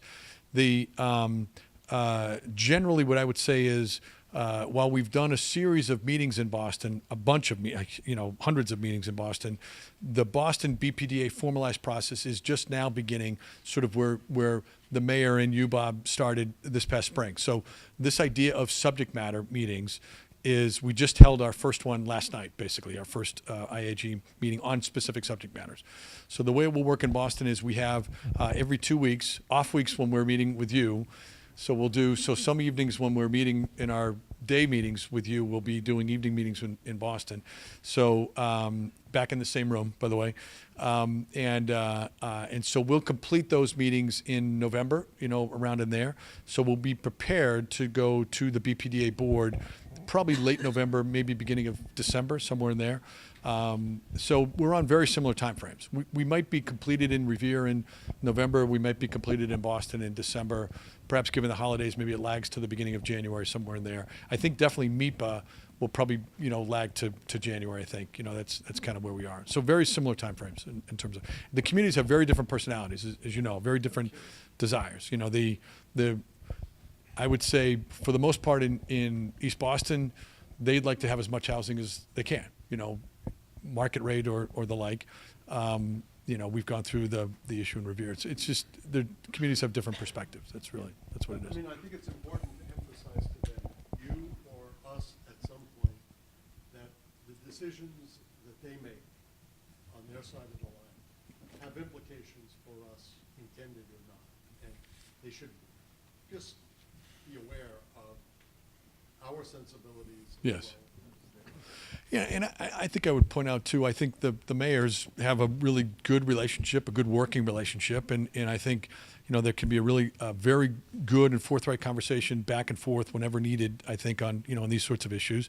You've got a number of other elected officials who represent portions of both communities, right? So there's some of that. So I think there's plenty of forums in which we can think about these issues together. Yes.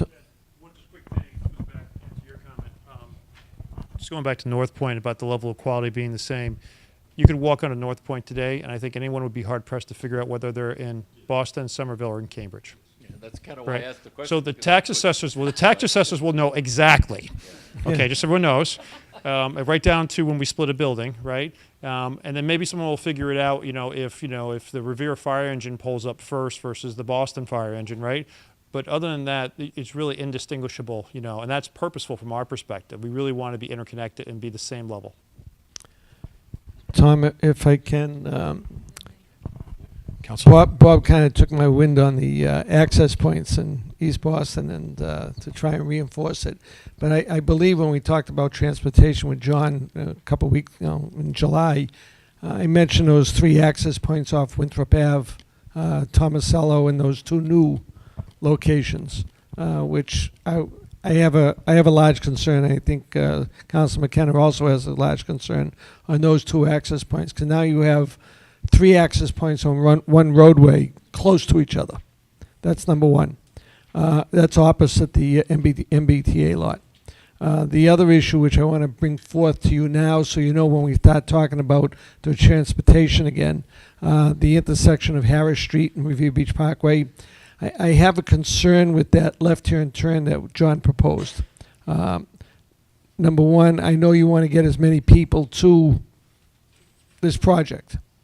And what's happening then, if we allow that left-hand turn, you're bringing everybody down the Revere Beach Parkway onto Winthrop Ave more. So the more I think about it, the more preference I have is to let them come down through Bell Circle and use that left-hand turn either on Furlong or up at the top of Tomasello on 1A. At that light. So I have a concern with that left-hand turn there. And we have been in touch with Councilor Powers about making Harris Street the one-way.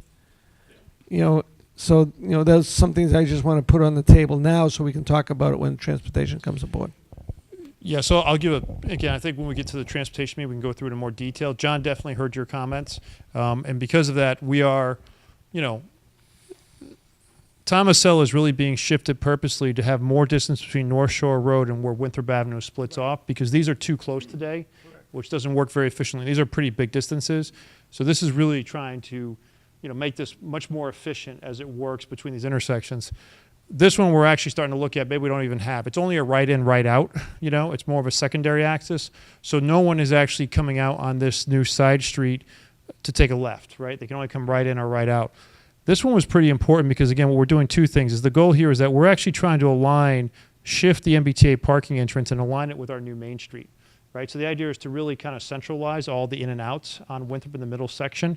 But we do understand that you have concerns about 3 access points, so we're definitely particularly looking at this one and how we handle that going forward. The left-hand turn, you know, coming onto Winthrop Avenue at that intersection, the goal there is to try to get people off of North Shore Road, Ocean Boulevard, and Revere Beach Boulevard. In other words, try to pull them farther down onto Route 1A and to get to Revere Beach Boulevard that way. But we'll definitely bring that up with John too as well. And to be honest, these are preliminary suggestions, right? And we have to give you guys the traffic analysis to look at it. But the whole goal first and foremost is, and this is why we're upgrading Route 1A from 2 lanes in each direction to 3 lanes in each direction, is because there is so much regional traffic going on in here, and it should be here. And what's happening, as you guys know, because you're living it, it really has spread throughout, you know, type of thing. And so that's why we're really trying to optimize and have Route 1A work as the regional corridor it's supposed to be. And we also highlight this a little bit too, which we'll go in again, we get back to the transportation. It's farther away, but Route 1 and Route 16 is missing some very key movements that don't exist today. And again, because of that, it's just, you know, people just stay on Route 1A instead, you know, or they stay on those local side roads.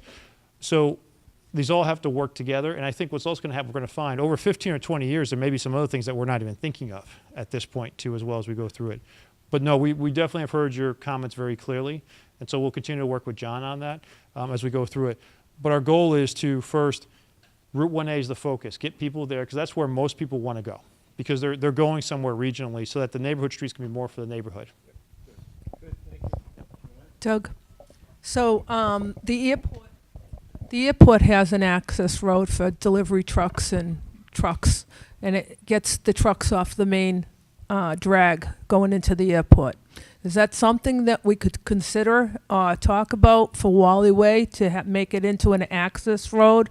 So maybe trucks, and we can get the trucks off the main road, Thomasella Drive, Furlong Drive, and just bring them in that way. I'm thinking out loud.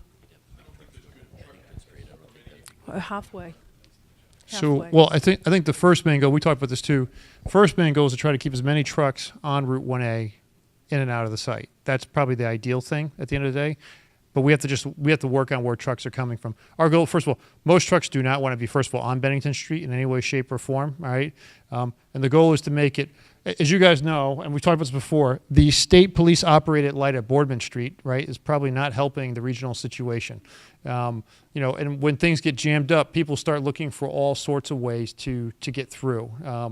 But I think we'll definitely look at ways to make sure that we rationalize truck access, particularly during construction. We talked about, you know, construction management plans too as well. Our goal is to, particularly our construction traffic, keep it to and from Route 1A as best as possible, because that's where it needs to be at the end of the day. But we'll definitely work with you on that.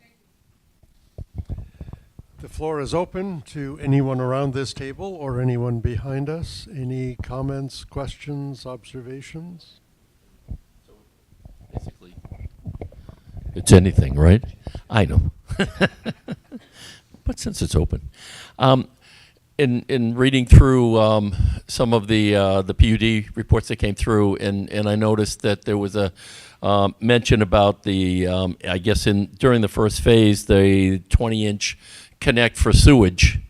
During the first phase, the project will be using the Revere Connect, and that ultimately that will change to the other connect that's going to go out through Boston. And I remember that whole discussion from before. So my question is to, and this led to it, you know, at what point does that connect get replaced to go to the Boston end? Is it in phase 2? And then secondly, when does phase 2 begin, or how long will phase 1 take? So that's a good question, right? So let's talk about phasing first. We have generally said that it's going to take 15 to 20 years to fully build out the site, right? So to do it in simple math, kind of assume every 5 years a phase goes forward, okay? And so we showed you guys the phasing slides. Now, with that said, in 5 years, the first 5 years is this phase, but also, you know, Boston has its own phase, right? So that talks about almost 3 million square feet every 5 years, that's a lot of square footage. So it kind of goes incrementally that way. Our gut is what's going to be is what usually typically happens is that first phase takes the longest, right? Because you're creating the critical mass. Then things could accelerate because as it becomes more of a place to be, more buildings can get built faster. But that's the way we kind of see it, kind of every 5 years. Going back to the sanitary question, it's very likely that the sanitary connection will be made towards the end of phase 2 or beginning of phase 3. Because the issue for us is if we start here with phase 1, for us to pull the sewer line entirely across the site is a very expensive endeavor. And plus, as you guys know, this was a lot of filled area originally. So we actually, you guys will start seeing this, you know, next year. We have to surcharge the site. And what surcharging means is that you can't just build a road and put utilities in, because what will happen is additional weight will settle and the utilities will crack. So what we end up doing is we end up piling up, you know, dirt about 10 feet high. It goes about the width of the roadway, and it's just going to see a pile of dirt. And it stays there for 6 to 9 months because it basically forces the ground to settle, so that when we come back and put the roads and utility in, there's no settlement of serious nature. But to try to surcharge the sewer line all the way back to here to Boston becomes very difficult and very expensive. So that's the reason why we're looking for an interim condition to Revere for the first phase. But the idea is that we're just looking for that for the phase 1R, first phase. And as we get to opening the second phase, we hope to have that connection to Boston. And then when we make that connection, we actually will reroute the phase 1 sewer to go to Boston. So we're not leaving the phase 1 sewer still going through the Revere system. So all the sanitary would go through Boston. Okay. Thanks. I'll do my. Go ahead.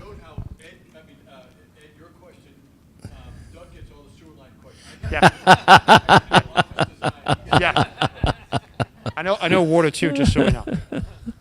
I'll do my best, Columbo. This will be my last question. And one more question, Mr. Doug. And Tom.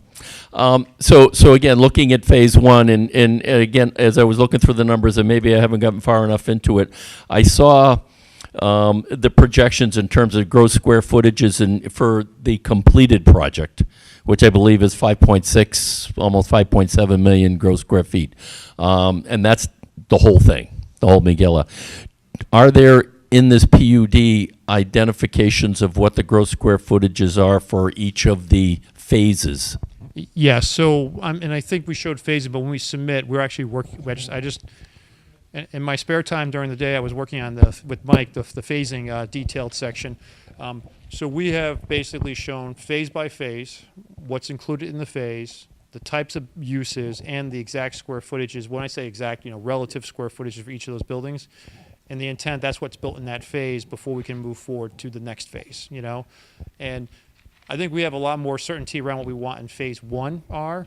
As we get to phase 2R, we may be coming back saying, hey, look, we actually want to do another hotel, or some other things may change. But it is detailed, so you can see exactly how much commercial, retail, hotel, residential is in each phase as it goes through. Yeah. And I understand there needs to be flexibility between the phases in my particular, because it's phase 1, what's in it. Yep. So, and that's very detailed. I would just emphasize something that was stated at the outset.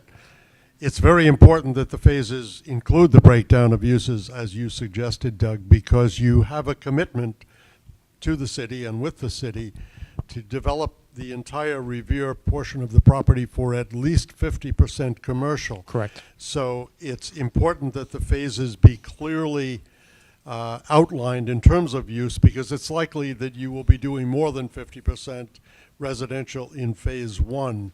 And I would just note for the record that when the PUD and the special permit is approved, it will be approved for the project as a whole.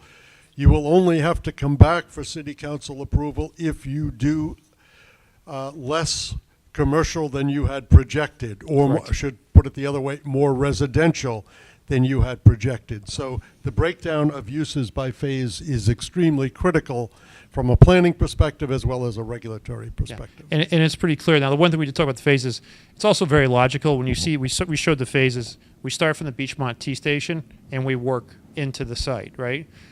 Just so you know, though, doesn't preclude us if an office tenant shows up and they say, hey, I'd love that site in phase 4R because it's right on Winthrop Avenue. The answer is going to be, great. Yeah, let's sign, let's go. So And you would not have to come back to the city council for yes, that approval. and they would be very excited about that. So, but again, I think, but the phasing will be very detailed. I think we showed you guys the phasing previously, but it'll be very. I just went through the section. You'll see each phase going through, and at the end, we also will put in the map that shows the Boston phases next to it for reference, so you can just kind of see. But again, I think it's a very logical approach. But again, with the city of Revere, we just need to be maintain flexibility as we go through it. I'm sorry, I do have to. Yeah. Well, no, because it's just something Bob had, and I guess it's a clarification, because if I'm misunderstanding it, other people may be. Somehow I thought that each phase was going to have to go before the city council for approval. All right, so I misunderstood that. So the entire project, so when we're... Yeah, but we are, so be clear too, but the whole Thank you. project's going forward to city council for approval, but the exact breakdown of the phases are also going to city council for approval, right? So that's what Bob is saying, right? So those phases are really being set, right? So if we adhere to the phases, we can simply move with the PR, phase by phase with the city. But if somehow we can't match that or we have to change something, then we have to go back to the city council, particularly if we're not honoring the build-out commitment on the commercial side. Yeah, and that was incorporated into the underlying zoning, which has also been approved, in part because we need to see, knowing that you will do more than 50% residential in phase one, how we get to the 50-50 by the end in a set of fairly specific and reliable commitments. So one thing I think we should make, I think we said this before too, once we're permanent approved, we will be trying to lease our commercial office space immediately. It's what we did at North Point, right? Our experience has been, though, until you have that first square, that critical mass, that there's a place, office tenants just come to they're like, I don't want to be the first person. Right? And so having the innovation center and having those initial residential buildings with the hotel are really important, because then they say, okay, great, this is real. Because we went through that painful experience at North Point where, we had to build a bunch of residential buildings, and they still, again, we're walking distance to Kendall Square. It's just tenants are not as, well, they are now, which is much better. They're getting better. But it's a really hard sell. So anyways, but what I want to say is that, but this is not us just kind of sitting back and just waiting for something to happen. We're going to be very aggressive out there trying to find commercial tenants. And again, Partners going to Assembly Row was huge. There's buildings that have moved to Channel. There's a lot of other buildings out there that have demonstrated people are willing to be outside the core cities of Boston. And the approval of the PUD special permit is not the end of the community involvement process, the dialogue and so forth. It's in some respects simply the beginning, but it doesn't end on November. There will be a 5th. lot of Wednesday nights here over the next 15 years. So not every other week, hopefully. Any other comments in the back? If not, we can actually close. Oh, Is legitimate vehicular access down near the Suffolk Downs T station off the table? So I'm not going to speak for the city of Boston. I can speak for the Orient Heights neighborhood from our experience that I think the answer from their perspective is off the table. And the only reason why, and it's really hard. Think about it. It's like us saying, like, there's no access today, right? That's the hardest part. If there was access today, there'd be a whole different discussion, I think, on this topic. And it's just, city of Boston, again, and I'm sure city of Boston is a similar mentality. And that's how, and I guess what I was trying to say earlier too is that's how we've studied it under the guidance of the MEPA staff as well, right? So it's not just that neighborhood making that decision or each one. There's a overall regional approach as well, which sort of confirmed that study. So when you see our transportation report, and hear our transportation plan, that piece is part of the overall plan. yeah. Clearly 10/10, October 10th is going to be important in terms of that question, among other things. Okay, 5 minutes to go. Let me make one final observation. We have a lot of sort of legacy terms in Revere, parcels that are named after history rather than the future. Suffolk Downs, Wonderland, Necco, we still call it the Necco parcel. At what point do you think this project is going to have a name other than Suffolk Downs, an identity? Have you thought about that? Because at some point, that suggests your vision. So I would say two things. We do need a name for, so we're not going to carry redevelopment of the Suffolk Downs site going forward. It's just not, doesn't work for marketing. It's like the redevelopment of the Government Center garage is not really interesting or intriguing. So as we say that, we actually have just put out an RFP, or are about to put out an RFP out into the street for branding for the Suffolk Downs site, which is an overall brand, which is more for marketing and leasing. You know, it's like Assembly Road did type of thing. But we also want to be very careful. At the end of the day, this may be several names, right? We want Beachmont Square to stand on its own. You know, we want Belle Isle Square to stand on its own. This branding firm will also start to think about, you know, internal names. You know, I don't think we're going to change the Belle Isle Square, the Beachmont Square, because to be honest, we love those. But like, you know, Main Street Retail District does not sound, you know, very localized. And so, but the idea is that, and we talked about this before, we're really in a series of coastal communities. And the idea is that, you know, we'd hope to find a name that transcends a little bit, or helps, talk about where we are as well as the future.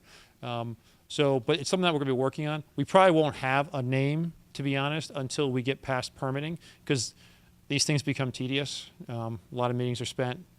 You pay a lot of money, and then usually Tom thinks of the name anyway, so then we just,